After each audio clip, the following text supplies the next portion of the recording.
Hello everyone, social सफेयर by Vanita पे आपका बहुत बहुत स्वागत है।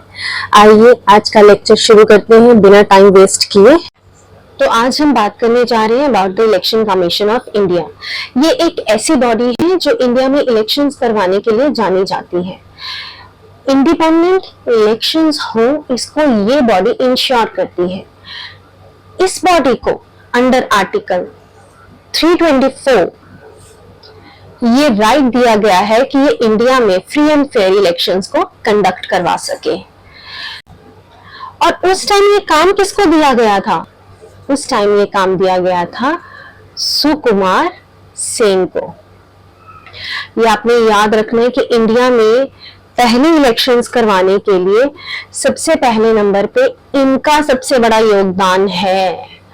अगर ये अपना विजन नहीं लगाते तो इंडिया में कभी भी अच्छे इलेक्शंस कंडक्ट नहीं हो पाते। इन्होंने बहुत सारी प्रॉब्लम्स को फेस किया था, क्योंकि जिस टाइम इन्होंने इलेक्शंस कंडक्ट करवाने थे तब उस टाइम इंडिया में अप्रॉक्सीमेटली 176 मिलियन लोग थे। 176 मिलियन, और उसमें भी एज 176 मिलियन किस एज के थे? 21 इयर्स के। और उसमें भी जो 85% पॉपुलेशन थी वो ऐसी थी जो बिल्कुल पढ़ नहीं सकती थी, टोटली इलिटरेट पॉपुलेशन थी। तो ये बहुत ज्यादा मुश्किल था कि 85% ऐसी पॉपुलेशन जो बिल्कुल पढ़ लिख नहीं सकती है उसके साथ मिलकर आपने इलेक्शंस को कंडक्ट करवाना है। ओके और इलेक्शन कमीशन जो है सिंगल मेंबर बॉडी थी। मतलब सिंगल मेंबर बॉडी का अगर मैं बात करूं तो क्या मतलब है? दैट ओनली वन पर्सन, सिर्फ वन पर्सन ही थे उस टाइम उसमें। कब तक? टिल 1989, 15 अक्टूबर 1989।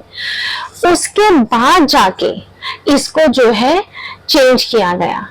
हम जिनकी पिक्चर इस टाइम देख रहे हैं on the screen, Shri Venkataraman, इन्होंने प्रोविजन बनाई 2 मोर पीपल इन्होंने ऐड किए। तो यानी कि 1 तो ऑलरेडी थे, तो अब 2 हो गए। तो अब टोटल मेंबर्स कितने हो गए? 3 मेंबर्स हो गए इन इलेक्शन कमीशन। ठीक है। सो अब यहाँ पे इसके बाद क्या हुआ कि जो क्यों इनको अपॉइंट किया गया, ताकि कोप अप किया जा सके जो इलेक्शन के ऊपर बर्डन बढ़ रहा था उसके साथ। और इलेक्शन पे बर्डन क्यों बढ़ रहा था? क्योंकि 61st अमेंडमेंट जो है वो बात कर रही थी, उसने एज 21 से कम करके क्या कर दी थी? 18 इयर्स। तो अब जो वोटर है वो किस तरह से एलिजिबल था? For 18 years to cast its vote. तो इसीलिए उस बर्डन को शेयर करने के लिए इलेक्शन कमीशन ने 2 मोर पीपल को जो है वो अपॉइंट किया। लेकिन इस डिसीजन को रिवर्ट बैक कर दिया गया इन ईयर 1980 कि कोई जरूरत नहीं है 2 और की। लेकिन बाद में फिर 1993 में इसको ऐड किया गया, जो कि आज तक टिल डेट ये कंटिन्यू है, अभी तक ये चीज चल रही है। सो अब हमारे पास कितने हैं? 3 मेंबर्स होते हैं in the election commission.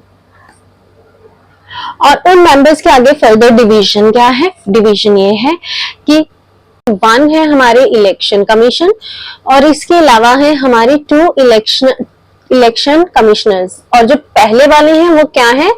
Chief election commission.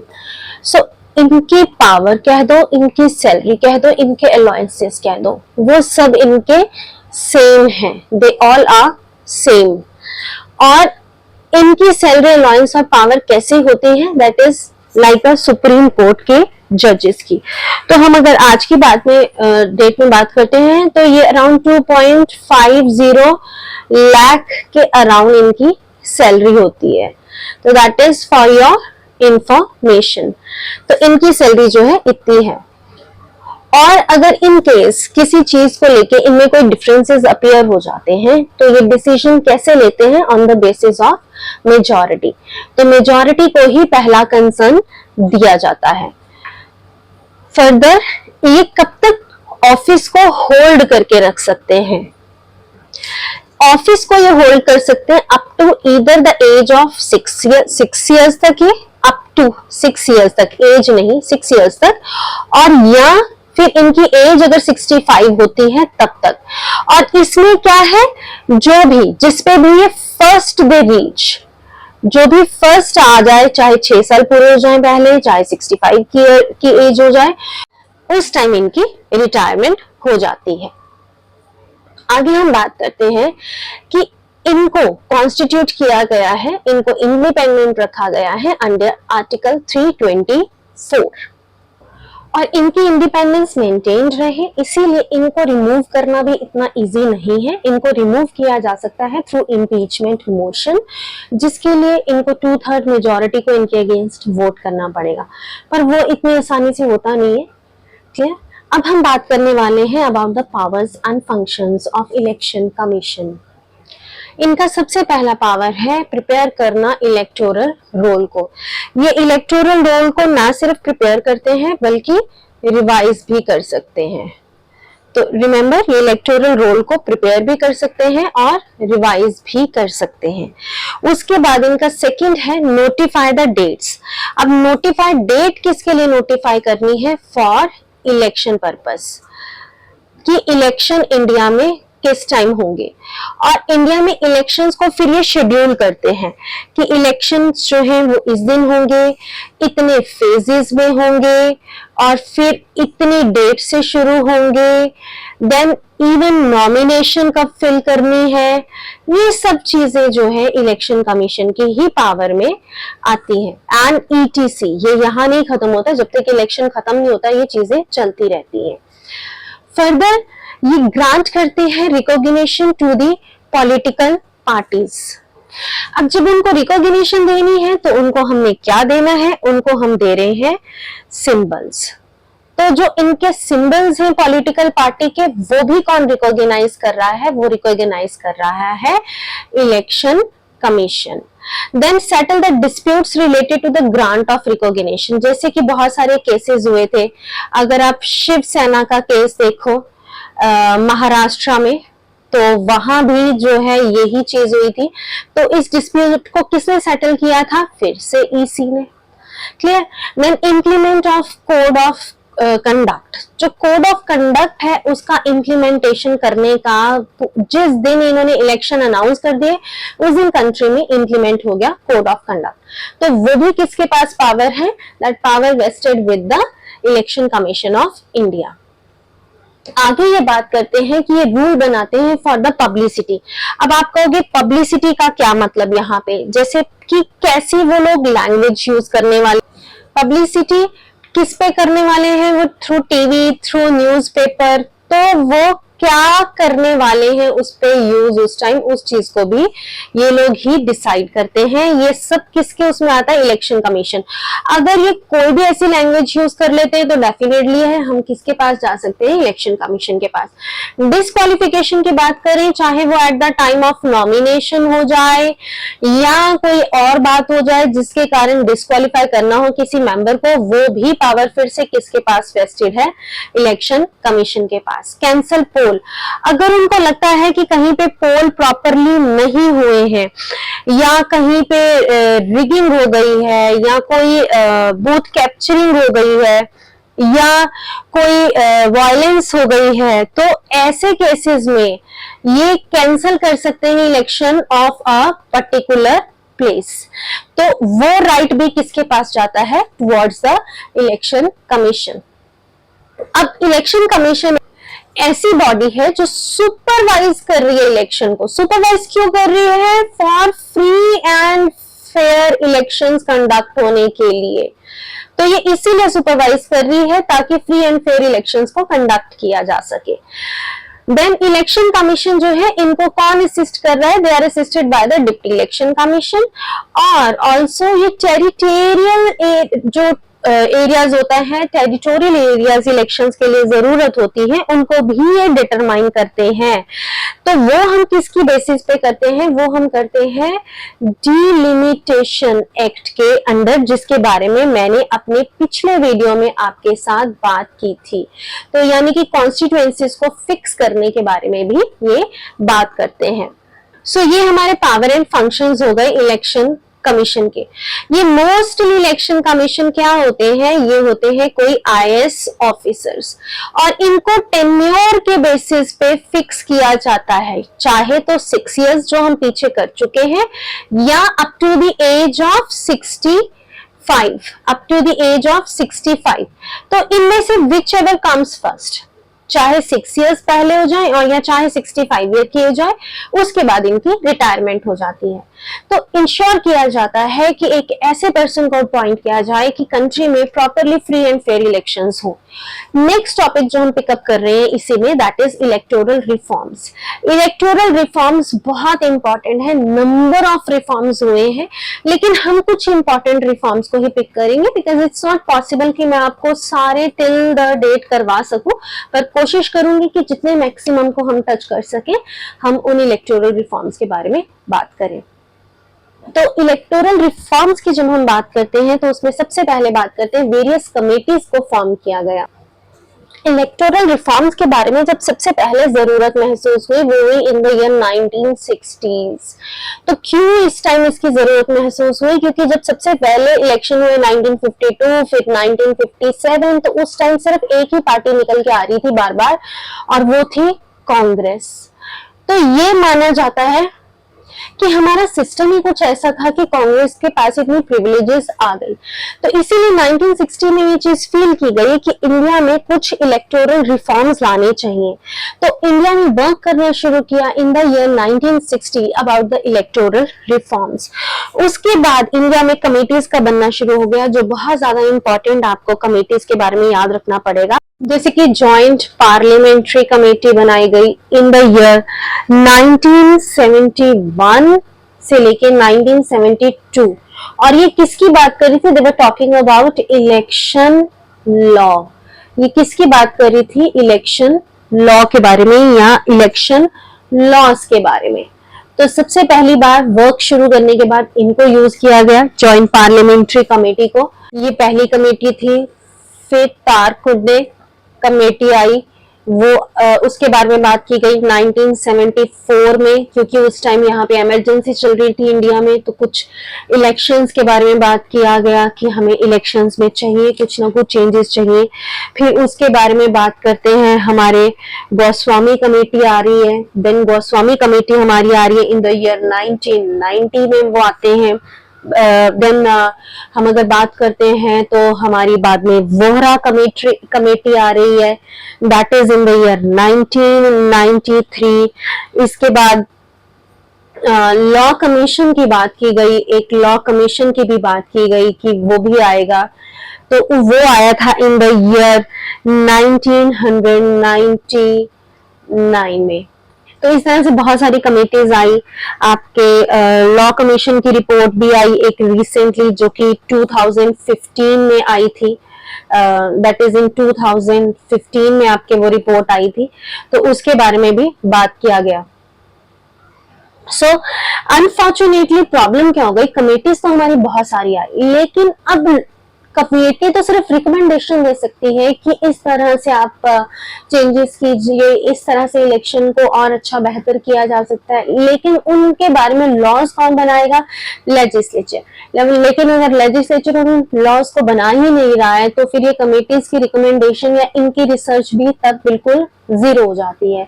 तो उसके बाद हम नेक्स्ट बात करते हैं मेजर रोल इंडिया में। अगर किसी ने इंडियन इलेक्शंस को बहुत ज्यादा चेंज किया या रेवोल्यूशन लेके आए, तो इनका नाम हम कभी नहीं भूल सकते हैं, टीएन सेशन। और ये 10th CEC यानी चीफ इलेक्शन कमीशन थे। इन्होंने बहुत इंपॉर्टेंट चीजों को इंट्रोड्यूस किया। अगर हम इनकी सबसे पहली बात करें, जो इन्होंने सबसे इंपॉर्टेंट चीज लेके आए, वो क्या था, माल प्रैक्टिस। वो प्रैक्टिसेस जो at the time of election use किया जाता था, इन्होंने उनको क्या किया, कर्ब किया। रोका, ऐसी चीजें बनाई जिस तरह से, जैसे इन्होंने, और ये काफी हद तक इंडिया में कर्ब करने के लिए माल प्रैक्टिसेस को जाने जाते हैं और ये कर भी पाए। जैसे इन्होंने सबसे पहले उसके अगेंस्ट ऑर्डर क्या कर दिया कि रीपोल करवाओ जी, ये पोल नहीं मैं मानूंगा, रीपोल कराओ, इलेक्शन कैंसिल कर दिए। देन इन्होंने स्ट्रिक्ट एक्शन लिया उन लोगों के अगेंस्ट जो गिल्टी माने जाते थे अबाउट द रिगिंग या वायलेंस या ऐसी बूथ कैप्चरिंग, ऐसी चीजों के लिए। तो इन्होंने सीरियस एक्शंस लिए। फिर जहां पे मॉडल कोड ऑफ कंडक्ट की बात करते हैं, अगर हम सेकेंडली बात करें, इन्होंने क्या किया, इन्होंने कोड ऑफ कंडक्ट जो है उसको इम्प्लीमेंट किया प्रॉपरली, सीरियसली उसको इम्प्लीमेंट किया गया प्रॉपरली और सीरियसली कि हाँ ये भी एक इम्पॉर्टेंट चीज है। देन अगर हम बात करें तो इन्होंने एक और इम्पॉर्टेंट चीज यूज की, that is voter ID card. इसको भी इन्होंने बनाना शुरू किया इलेक्शन पर्पस में, और इसके ऊपर जो है इस बेसिकली इसको बनाने का रीजन क्या था कि जो बोगस वोट होती है या जो फेक वोट होती है ना, उसको हम रोक सके, मतलब फेक वोटिंग को स्टॉप करना था इन्होंने। तो इसीलिए इन्होंने कोशिश किया कि ऐसा एक कार्ड बनाया जाए वो हर एक वोटर के पास हो और जिसपे उसकी पिक्चर डिपिक्ट करती हो कि ये वोटर है। Then model code of conduct के बारे में तो मैं आपको इनके बता ही चुकी हूँ। तो अगर आपको कोई पूछे कि इलेक्शंस में इतना ज्यादा रिफॉर्म कौन लेके आए, तो वो हमारे 10th इलेक्शन कमीशन लेके आए थे। कम कर दी गई एज को, दैट इज 21 से हमने 18 एज कर दी। और ये किसमें किया गया, इन 61st अमेंडमेंट, ईयर कौन सा था, 1988। रीजन क्या था कि जो यूथ है उसको पार्ट बनाना इस प्रोसेस का, ताकि उसके अंदर भी एक सेंसिटिविटी आए कंट्री को लेके। जो पोस्टल बैलेट है ये रिप्रेजेंटेशन एक्ट था 1998 का, उसके टाइम पे इसको यूज किया गया था। तो इंप्लीमेंट इसको कब किया था, एट द ईयर 1999। तो इसके थ्रू आप पोस्टल बैलेट से अपना वोट भेज सकते हो, लेकिन आपको ये कंफर्म करना पड़ेगा at that time to the EC कि आप सिर्फ और सिर्फ बैलेट के थ्रू वोट भेज रहे हो अपना, आप अदरवाइज वोट कास्ट नहीं करोगे। तो इसको भी इंट्रोड्यूस किया गया ताकि वो लोग जो बूथ तक नहीं जा सकते हैं एटलीस्ट वो भी पार्ट बन सके इंडियन सिस्टम का। देन एक और एक्ट लेके आया गया जिसमें बात की गई about the assessment, about criminal cases, about assets. In the year 2003 में ये एक्ट आया, और जो ये अपनी क्रिमिनल केसेस हैं वो 6 months बिफोर की बात कर रहे हैं हम लोग, before election, 6 months before elections आपको डिक्लेयर करना है कि आपके ऊपर कोई क्रिमिनल केस तो नहीं है, आपकी एसेट कितनी है, जिसमें आपके पास मनी है, आपके पास लिक्विड मनी है, आपका घर कितना है, गाड़ियां कितनी हैं, प्लॉट्स कितने हैं, इन सब के बारे में भी आपको बात करनी पड़ेगी। तो अगर कोई आपके अगेंस्ट केस चल रहा है, पनिशेबल तो नहीं है, आपको 2 साल से ज्यादा की सजा तो नहीं हो गई है, तो इन दैट केस आप एलिजिबल नहीं हो to contest the elections. Movable, immovable अपनी एसेट्स के बारे में आपको बताना पड़ेगा, अपने ऊपर लायबिलिटी क्या है, बच्चे कितने हैं, वाइफ है, कोई वर्किंग है, नहीं है, ये सारी डिटेल्स आपको देना पड़ता है। फिर इलेक्शन कमीशन एक बहुत इंपॉर्टेंट चीज लेके आया अबाउट नोटा। नोटा एक बहुत ही इंपॉर्टेंट चीज जो उन्होंने यूज की, इसको बेसिकली राइट टू सीक्रेसी के अंडर रखा गया, और सुप्रीम कोर्ट ने ऑर्डर दिया कि इस तरह से आप लोगों को अपनी सीक्रेसी मेंटेन करने का, कि हमें किसी को वोट नहीं करना, तो ठीक है ना, तो वो भी चीज आप इंट्रोड्यूस करो। तो उसके बाद इसको गुड गवर्नेंस के अंडर लेके आया गया कि लोगों को नोटा जो है वो, अगर कोई नहीं पसंद है तो वो नोटा को प्रेस कर सकते हैं। नेक्स्ट चेंज जो मेजर चेंज आया है VVPAT। तो ये क्या है, voter verifiable paper audit trail. ये इस तरह से होता है, इस तरह आप जब वोट अपना कोई बटन प्रेस कर देते हो तो आपको एक कुछ सेकंड्स के लिए आपकी मशीन के ऊपर एक पेपर आता है जिस पे लिखा होता है कि आपने किसको वोट कास्ट किया है। ये 7 सेकेंड्स के लिए रहता है, ये सीरियल नंबर बताता है, कैंडिडेट का नेम बताता है और उसकी पार्टी का सिंबल क्या है जिसको आपने वोट किया है।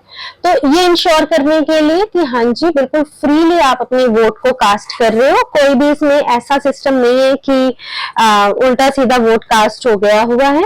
और एक लॉ इशू किया गया था इन द ईयर 2013, उसके बाद जो है इसको इम्प्लीमेंट कर दिया गया बाय द ECI की तरफ से, इलेक्शन कमीशन ऑफ इंडिया की तरफ से। अब इसके बाद जो इम्पोर्टेंट चीज आपको याद रखनी है वो है इंट्रोडक्शन ऑफ इलेक्टोरल बॉन्ड्स। इनके ऊपर भी बहुत ज्यादा क्रिटिसिज्म चला था। आपको मैं एक वीडियो अलग से इलेक्टोरल बॉन्ड की एक्सप्लेनेशन के ऊपर बना दूंगी कि वो कितना है, डोनर कैसे दे सकता है, कौन से ईयर में इंट्रोड्यूस हुआ था। तो क्रिटिसिज्म बहुत था, लेकिन याद रखिएगा कि 7.5% जो है वो अपने प्रॉफिट का ही, सिर्फ अगर उन्होंने मैक्सिमम टू मैक्सिमम देना है तो वो सिर्फ 7.5% ही दे सकते हैं अपने प्रॉफिट का एज अ डोनेशन।